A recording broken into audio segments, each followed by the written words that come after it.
Welcome to another session of Searching for Salvation. As always, we like to start by talking about what it is we're trying to do here.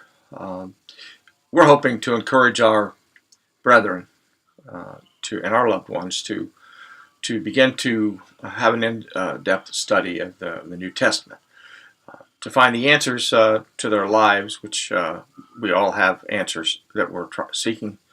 And they're found in the New Testament.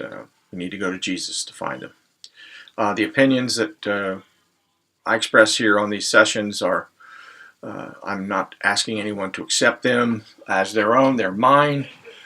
It's as a result of my study, and that would, if I asked you to do that, that would defeat the entire purpose of what we're trying to do here. I'm just wanting to encourage people, or try to encourage them to maybe to have some curiosity about what I'm talking about, so that they might check on it for themselves. Tonight we're going to talk about religion. The dictionary defines religion as a series of beliefs and actions. What most people don't realize is that it doesn't have to be about the Bible or about spiritual things. For instance, if you spend all your time and energy trying to make money, then your religion is money.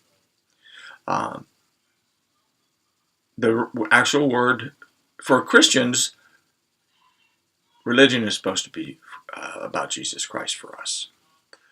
The word itself is only used about 3 or 4 times in the New Testament, so it's not what you would call an important word when describing religious things. We need to make sure that when we're going about our everyday lives, that our first impulse is to think about Jesus when we're facing situations that we come across or encounter in our everyday lives, because the fact that we need to remember that He is the focus of our lives. So He is our religion. Now, in James, the first chapter, the half-brother of Jesus, talks about what pure and undefiled religion is. I'm going to read that. It's James 1:27. This is pure and undefiled religion in the sight of our God and Father, to visit the orphans and widows in their distress, and to keep oneself unstained by the world. What does that mean? Well, we need to refer back to Jesus, since He is the epitome of pure and undefiled religion, and simply look at this. What does unstained by the world means? Well, in Acts, or in James 4:4, he says, friendship with the world is enmity with God. Jesus, when He spent His life on this earth, He spent His life obeying His Father's commandments, doing the things as His Father's asked Him to do. And He, as a result, remained unstained from the world. He never sinned, because the world had no hold on Him. We live in the world, but we don't have to be of the world. In other words, the point I'm trying to make is, we're going to sin. We're not like Jesus. We're not perfect. But our thoughts and our focus should always remain on Jesus, simply because when we do sin, we turn to Him for forgiveness. So in every avenue of our lives, it is Jesus to whom we should turn to. As far as the widows and orphans, in Matthew 11:5, when I brought this up many times, when John the Baptist sends his disciples to seek whether or not Jesus is the one they've been waiting for, or if they should wait for someone else. I've said before, John the Baptist knew who Jesus was. He knew that He was the one that they'd been waiting for. But he knew His death was imminent, and he wanted his disciples to make sure that He wanted them to follow Jesus, because that was the whole point of His ministry in actuality, was to prepare the way for Jesus. And in that that verse talks about how that he heals the sick and the blind see, and the dead are come back to life, and he preaches the gospel to them.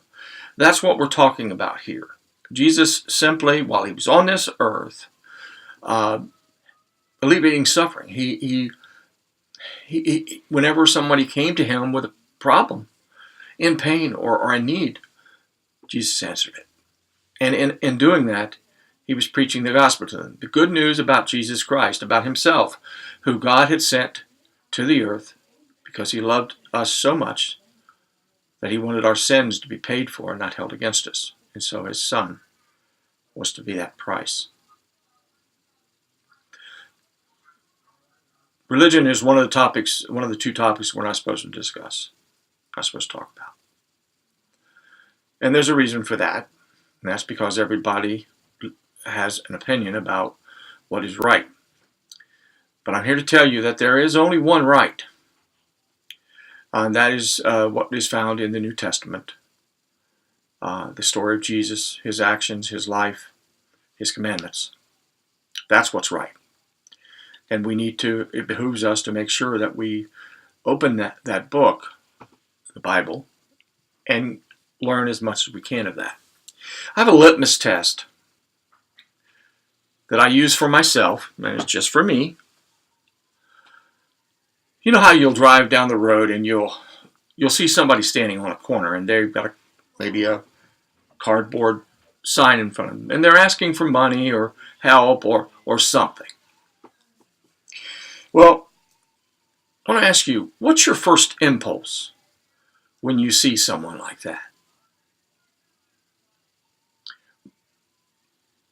I've learned to try to always feel compassion for that person. I don't know their circumstances. God does. I don't know if it's a con or if they're just going to use the money for drugs or alcohol. I don't need to know that. What's important is that my impulse is to help them. Remember this. Always remember this when you see that circumstance. Jesus Christ died for that man or woman. What do you think his impulse would be if he saw them? Would he be wanting to know, what are you going to do with this money? What are you going to do with this? Or, hey, I know that you're not serious here. This is all a lie. No, he wouldn't be asking those questions. He wouldn't have to. He'd already know the answers. But he'd still try to help them. How many people did he help that ceased to follow him? We don't know. But you can bet there were plenty. Our job is to help, not to judge, not to know all the answers. And if we do that, imagine as a group, as Christians, imagine how bright our light would be. I believe that's what we were sent to this earth to do. So if you want to have pure and undefiled religion, then do what Jesus did. Lived as he did. If you don't, your religion will not be pure, and it will definitely be defiled. Because there's only the yes or no here. Unlike the world, it's black and white with Jesus Christ. Well, I hope you got something out of this lesson. I hope you have enough curiosity. You might want to look into it. I hope you have a great week, and God bless you.